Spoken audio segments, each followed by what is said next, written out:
আমাদের এই ইন্টারিম সরকারটা একটা ফাঁদের সরকার।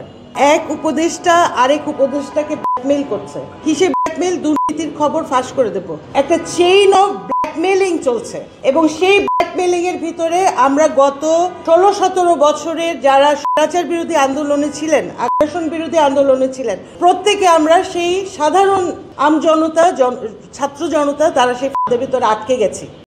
আমাকে আপনাকে ব্যস্ত রাখছে এই কি বলল, পাটোয়ারি কি বলল আর অমকে কি বলল, চুম্বক বিভিন্ন বক্তব্য দিয়ে মানুষকে ব্যস্ত রাখছে। রাজনৈতিক দলগুলোকে গত 9 মাস ধরে ব্যস্ত রেখেছে এই সংস্কার কমিশনের ভিতরে। শেষমেশ এসে দেখা গেল ওনারা আবার এই কমিশনকে আবার আরেকটা ফেজে নিতে চান, চতুর্থ ফেজে আলাপ করতে চান এবং সেখানে সুশীল সমাজের প্রতিনিধিত্ব এনে এবার আবার আলাপ করবেন। তার মানে আরও 6 মাস নাকি?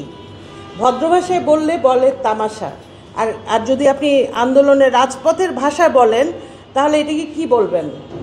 মানুষ কিন্তু রাজপথের ভাষায় ফিরে যাবে।